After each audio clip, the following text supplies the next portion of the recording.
Kevin Hunter and Dave Ford here on the Business Forum Show on Northwest Digital News. Dave coming to us from Action Coach out of Minnesota. We're going to talk about bad habits. Dave, how do we get rid of all these bad habits we have? Because we seem to have so many of them. The first thing you got to do is figure out what you got to acknowledge. It is a bad habit. What is the bad habit that I want to change? That's the thing. People always want to, how do I change this habit? How do I get rid of this habit? I want to stop doing this. At least if they've identified it, that's the first thing. Second thing is you have to have something to replace it with. You can't just stop a habit and not replace it with something. So people will stop smoking, right?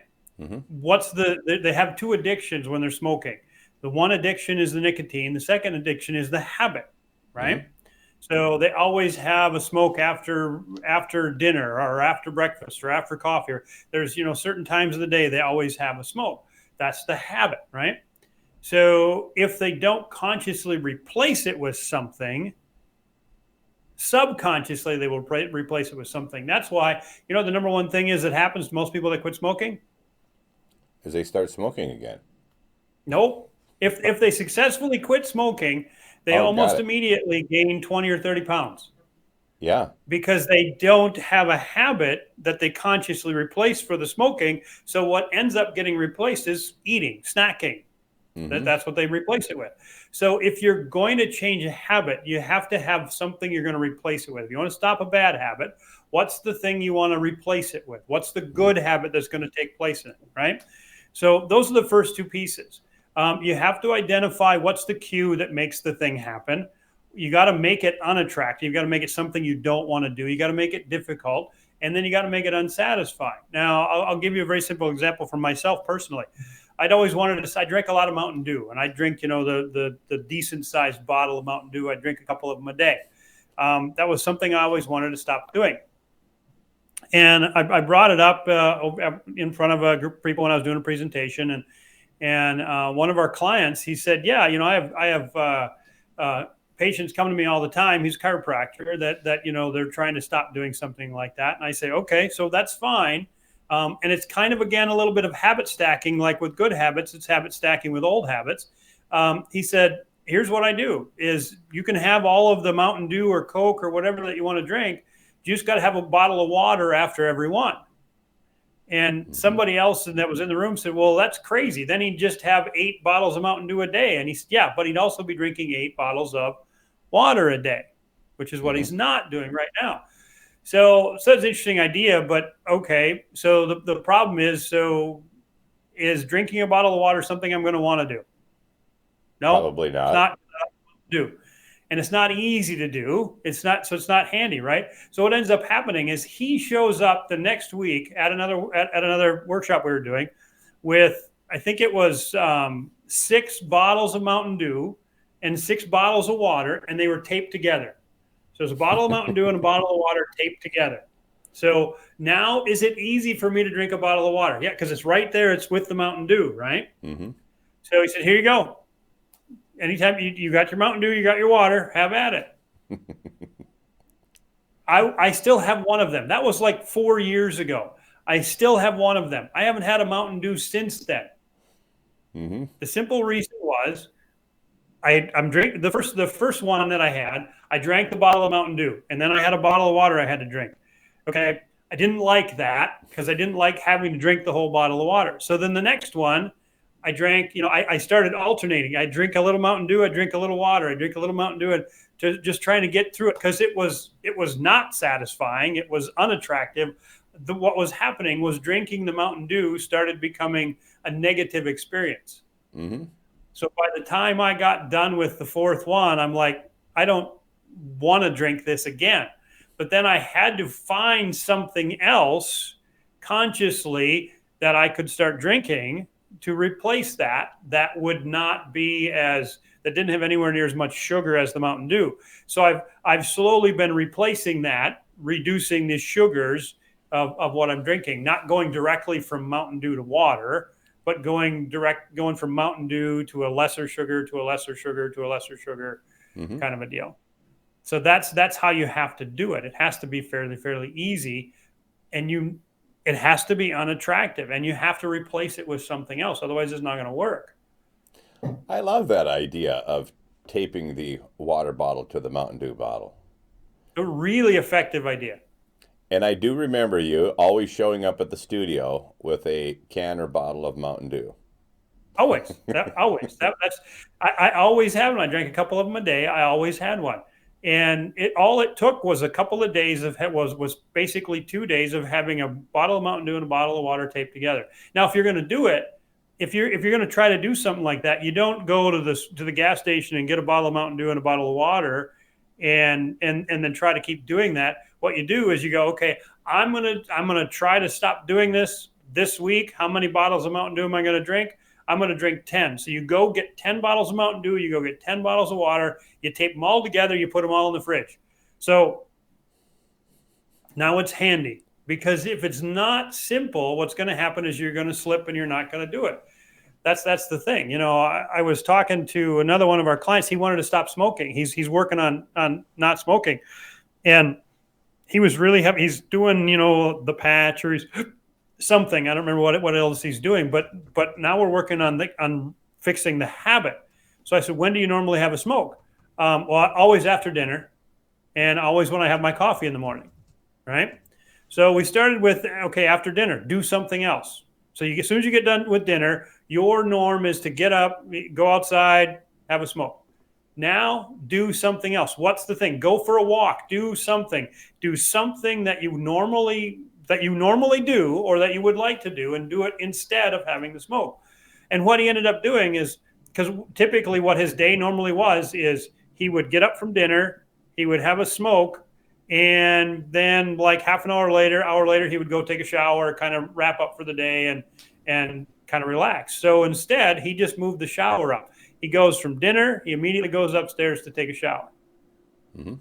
So he just started doing that. He doesn't have that craving anymore after dinner. It's been a little bit of a problem after breakfast, because he's got the coffee and then the cigarette, and he's really having a hard time. He was trying to find something to replace it with. And he's decided is he needs to replace the coffee with something, because the coffee was too much of a trigger to have the smoke. Makes sense. So I have a question for you. In changing your Mountain Dew habit, because just thinking about the smokers, a lot of them have that connected with social activities or a friend group. So they'll have tons of friends who are smokers, and those are the people they hang out with. So stopping smoking can make it really difficult. How much more difficult would it have been for you to stop drinking Mountain Dew if the 5 best friends you had were also Mountain Dew addicts and they drank it all the time when they're around you? Well, that's an interesting thing. So I made sure everybody knew, okay, I'm gonna try this, and I'm gonna stop drinking Mountain Dew. So if you see me drinking one, you have to call me on it. But also my expectation is, if I'm going to be around you and this is something I'm going to stop doing, then you can't be doing it. Don't ask me if I want a Mountain Dew. Don't bring a Mountain Dew. Don't show me a Mountain Dew. I don't want to see it. I don't want it to be part of what I'm doing. If you can't handle that, then for the next month or so, I'm just not going to spend any social time around you. So if I was trying to quit smoking and a friend of mine or somebody that I knew wasn't going to support that, then there's one of two things that's going to happen. Either you're not going to do it around me, or two, we're going to just have some time where we're not hanging out. Because otherwise that's the thing, it makes it much more difficult to stop, because the whole idea behind the habit, as long as the habit is, it's a habit you have because it's easy to do. And if somebody is around you having a smoke and they can just hand you one and it makes it easy, you will eventually do it. You have to make it difficult to have a smoke, which means you have to remove all that stuff. As soon as it becomes easy, you'll do it again. And, you know, when I think about this construct of both good and bad habits, and you think of how many different things are connected to, you have to be aware of that. Because anybody who's been doing anything for a long period of time, you could just take something like somebody who assembles and builds birdhouses in a plant. They'll tell you, first I do this, then I do that, then I do that. And if you go and try to disrupt that process of assembly, they get irritated because that's not the way they do things. And so they Right. like to have them in order of all these steps. And when you wake up in the morning, whether you realize it or not, you're following a sequence of steps as well. Correct. So if one of those steps you don't like, you are probably going to have to disrupt other steps as well, is what I'm saying. Correct. 100%. Absolutely. Absolutely agree with that. And the reality is, if you've got people around you that are your friends, your family, whatever it is that you're trying to do, there's this thing you're trying to change, and they're not only not going to support it, they're actually going to sabotage your ability to stop doing it. You have to seriously look at the people that you're around then at that particular point in time and whether they have your best interest in mind. I didn't have any problem telling everybody, look, I'm going to stop drinking Mountain Dew. I don't want to see it. Don't ask me if I want one. Don't bring it up. Don't have it in front of me. If you do, then okay, then I'm moving elsewhere. I'm going to go. I'm not going to spend time around you if you are not going to support this, because this isn't going to be easy for me to do. I've been drinking Mountain Dew for 25 years. This is the only thing I drank. It was hard to do that. So I needed people around me that were going to support it, not people that were going to sabotage it. So when you talk about kind of easing yourself into this new habit, if you're trying to break an old bad habit, you're aware of the fact that when I go to restaurants these days, I tell the waiter or waitress, bring me whatever they think is good. And I don't let them ask me any questions, comments, nothing. Just bring me what you like. Well, I didn't go there from my very narrow-minded eating habits years ago. What I started doing was going to a restaurant, if I ate out, and picking the 3 things I liked the most that I was inclined to order, and then I would tick off my best one of those 3 and say, I can't order that. Then of the other 2, I'd go, I like these 2 the best, and so I can't have that one. And I would take my least favorite of those 3. So I was kind of easing myself into not having exactly what I wanted. And the day came where I'll eat anything. Right. And that's the whole idea of habit stacking. You just built on it. You built on something, you built on it, you built on it, you built on it. And that's what you have to do, because it's very difficult to go cold turkey, so to speak. Right. So you gotta build on it. Well, as I've said to a few of my friends and colleagues and people around me, that you got to be willing to get off your fence line. That was an observation of cows who got up every morning and did the exact same things. You got to disrupt that pattern somewhere along the line if you want to get rid of those old habits. And if you're thinking about something big like stopping smoking or stopping Mountain Dew or these things like that are addictive type habits, think about interrupting a few of those other steps along the way that will help you get rid of that big problem. Well, I mean, if you think about it, if you look at your day and you had a good day, there was probably some things about your habits that helped build that good day. If you had a bad day and you're consistently having bad days, what are your habits that create a bad day? Is your habit every morning when the alarm goes off, oh, today sucks, I don't want to get up? Well, guess what? That's a habit. Just, if your habit is hitting the snooze alarm 5 times and saying, I don't go to bed, that's not a good habit, that habit. Well, there you have it, guys. If you want to break a bad habit, make it invisible, make it unattractive, make it difficult, and make it unsatisfying.